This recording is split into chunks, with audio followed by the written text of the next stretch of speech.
আসসালামু আলাইকুম। আজকে আমরা যে বিষয়টি সম্পর্কে জানব সেটি আমাদের ডে টু ডে অ্যাক্টিভিটির জন্য অনেক ইম্পর্টেন্ট। যেটা তুমি ডাক্তারের একটা ফার্মেসিতে গেলে অহরহই দেখতে পাবা যে আমাদের হাতের এখানে একটা যন্ত্র দিয়ে তারা কিছু একটা মাপতেছে। এটা কি? এটা হচ্ছে ব্লাড প্রেশার বা রক্তচাপ। তো আজকে আমরা এই রক্তচাপ কিভাবে আমাদের বডিতে মেনটেন হয় সেটা সম্পর্কে একটু আলোচনা করব।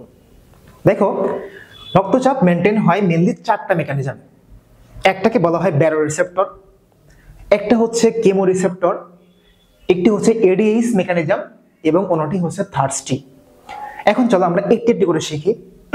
ফার্স্ট হচ্ছে ব্যারো রিসেপ্টর। জিনিসটা কি? ব্যারো মানে হচ্ছে প্রেশার। তোমার জানো না যে এই পরিবেশের চাপ নির্ণয়ের জন্য আমরা একটা যন্ত্রই ব্যবহার করি যাকে বলা হয় ব্যারোমিটার। অর্থাৎ ব্যারো মানে হচ্ছে চাপ বা প্রেশার। এখন দেখো, এই যে বাম ভেন্ট্রিকল বা বাম নিলয়, এই বাম নিলয় থেকে কিন্তু সমস্ত রক্ত আমাদের শরীরে প্রবাহিত হয় কোন পথ দিয়ে? এই মহাধমনী দিয়ে বা অ্যাওর্টা দিয়ে। এই অ্যাওর্টা বা মহাধমনী দিয়ে বাম ভেন্ট্রিকলের যত রক্ত আছে সব রক্ত আমাদের পেরিফেরিতে প্রত্যেকটা অর্গানে সাপ্লাই দেয়। তাহলে বাম ভেন্ট্রিকল থেকে রক্ত যে বেরোয় এটা কিন্তু অনেক ফোর্স নিয়ে, অনেক গতি নিয়ে বের হয়। এই ফোর্সটাকে, এই গতি বাই প্রেশার, এই চাপটাকে সহ্য করার জন্যে বা মেজর করার জন্যে এই যে অ্যাওর্টিক আর্চ, অ্যাওর্টিক আর্চ মানে কি? অ্যাওর্টা মানে মহাধমনী, আর আর্চ মানে হচ্ছে বাঁক, মানে এই মহাধমনীর এই যে বাঁক, এই বাঁকে একটা মেশিন লাগানো থাকে। আর একটা থাকে হচ্ছে ক্যারোটিড আর্চ। ক্যারোটিড আর্চ কি? এইটা হচ্ছে ক্যারোটিড ধমনী। তো এইটা আমাদের মস্তিষ্কের ভিতরে যায়। তো এইখান থেকে সেটা আবার দুই ভাগে ভাগ হয়ে যায়। তো এই দুই ভাগে ভাগ হওয়ার সময় এইখানে আর একটা রকম বাঁক তৈরি করে। এই বাঁকেও একটা রিসেপ্টর বা একটা মেশিন বসানো থাকে। এই মেশিন দুইটার কাজ কি? দেখো, রাস্তার কর্নারে কিন্তু প্রেসার বেশি। মানে যদি তুমি একটা পানি যাওয়ার একটা ব্যবস্থা করো, যদি দেখো পাইপটাকে একটু বাঁকায় দাও, তাহলে ওই বাঁকানো জায়গায় দেখবা পানি যে বেশি বেশি বাড়ি খায়, মানে ওইখানে চাপটা বেশি পড়ে। সো অবভিয়াসলি এইখানে রক্তের চাপটা নর্মালের চেয়ে বেশি থাকবে। সো রক্তের চাপ মেজার করার জন্য এইখানেই আমাদের রিসেপ্টর গুলো দরকার। এরা কি করে? এরা বসে বসে দেখে যে রক্তের চাপ কেমন। তারা অপটিমাম একটা প্রেশার জানে যে হ্যাঁ, আমাদের রক্তের চাপ হচ্ছে সিস্টোলিক ব্লাড প্রেশার থাকবে 100 থেকে 140-এর ভিতরে, আর ডায়াস্টোলিক ব্লাড প্রেশার থাকবে 60 to 90-এর ভিতরে। সো যদি কোনো কারণে এইখানে চাপগুলো তারা ফিল করতে পারে যে না, সামথিং রং, চাপ কমে গেছে অথবা চাপ বেড়ে গেছে, তখন তারা এই ইনফরমেশনটা গ্রহণ করে তারা আমাদের মস্তিষ্ককে একটা মেসেজ পাঠায় যে হ্যাঁ, আমার শরীরে এখন রক্তচাপ কমে গেছে বা রক্তচাপ বেড়ে গেছে, আপনি কিছু একটা করেন। তখন মস্তিষ্ক যে কাজটা করে সেটা হচ্ছে এই তিনটা কাজ তারা করে।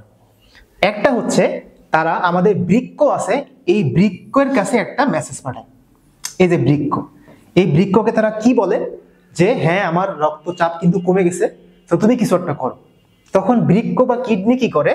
এখান থেকে একটা হরমোন ক্ষরণ করে যার নাম হচ্ছে রেনিন। এই রেনিন এসে কি করে? দুইটা কাজ করে। তারা আমাদের শরীরে থাকে হচ্ছে অ্যানজিওটেনসিনোজেন নামক একটা হরমোন।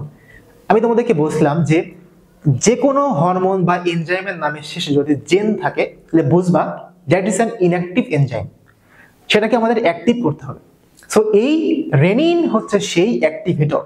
সে ওই অ্যানজিওটেনসিনোজেনকে অ্যানজিওটেনসিনে কনভার্ট করে, যে অ্যানজিওটেনসিনের কাজ হচ্ছে রক্তনালীকে সংকুচিত করা। চিন্তা করো, আমাদের শরীরে রক্ত থাকে 5 থেকে 6 লিটার। এখন মনে করো যে কোনো কারণে তোমার শরীরে রক্ত কমে গেছে, এখন রক্ত হয়ে গেছে 3 লিটার। তাহলে 3 লিটার রক্ত কি এই রক্তনালীর গায়ে সেই আগের মতো চাপ দিতে পারবে? এটাই তো ব্লাড প্রেশার, যে রক্তনালীর গায়ে রক্ত যে চাপটা দেয়, that is called blood pressure. So 3 litre রক্ত তো 5 লিটারের মতো সেই চাপটা তৈরি করতে পারবে না। সো তোমাকে এই 3 লিটার দিয়ে যদি আগের চাপটা তৈরি করতে হয়, তাহলে এই রাস্তাটাকে ছোট করতে হবে। রাস্তা যদি চিকন হয়ে যায় তাহলে কিন্তু আবার আগের মতো ব্লাড প্রেশার ওই 3 লিটার দিয়ে মেনটেন করা সম্ভব। তো সেই কাজটা করে হচ্ছে আমাদের অ্যানজিওটেনসিন। এই অ্যানজিওটেনসিন কি করে? এই রাস্তাটাকে চিকন করে দেয়, চিকন করে রক্তের চাপটা নিয়ন্ত্রণ করে। এবং সে আরো একটা কাজ করে, সে একটা হরমোন তৈরি করে, তার নাম হচ্ছে অ্যালডোস্টেরন।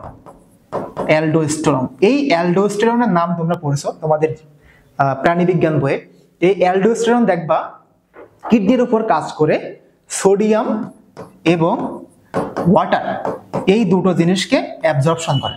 অর্থাৎ কিডনির যে নেফ্রন ছিল ওই নেফ্রনের উপর কাজ করে তারা সোডিয়াম এবং ওয়াটারকে ধরে রাখে। তাহলে সোডিয়াম যদি এবং ওয়াটার যদি ধরে রাখে তাহলে দেখো তো রক্তের পরিমাণ বেড়ে যাবে না? কারণ এটাকে ধরে তারা কোথায় রাখবে? এই রক্তনালীর ভিতরে রাখবে। তাহলে সোডিয়াম হচ্ছে কি একটা অসমোটিক্যালি অ্যাক্টিভ পার্টিকেল, মানে দেখো এরা হচ্ছে পানি ধরে রাখতে পারে। যদি সোডিয়াম না ধরে শুধু শুধু সে ওয়াটার ধরে রাখতো তাহলে কিন্তু এই পানি থাকতো না, এই পানি কিন্তু বের হয়ে যেত। সো সোডিয়াম আর ওয়াটার যখন সে ধরে রাখে তখন রক্তের পরিমাণটা অটোমেটিক্যালি বেড়ে যেয়ে ব্লাড প্রেশারটা মেনটেন হয়।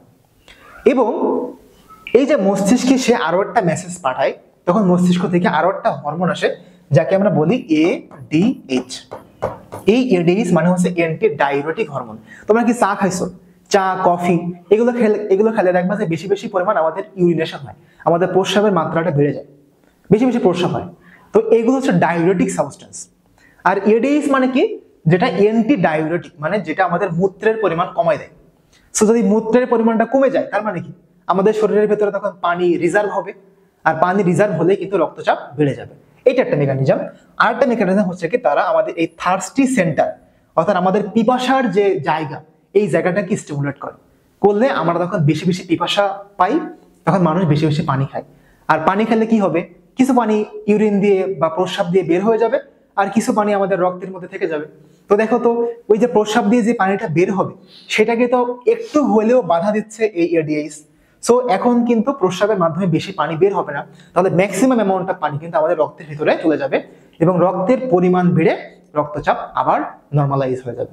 তো আলটিমেটলি এইভাবেই আমাদের শরীর রক্তচাপকে মেনটেন করে সিস্টোলিক ব্লাড প্রেশার 100/140 এবং ডায়াস্টোলিক 60 to 90 এইভাবে তারা মেনটেন করে। আজকে এই পর্যন্তই, সবাইকে ধন্যবাদ।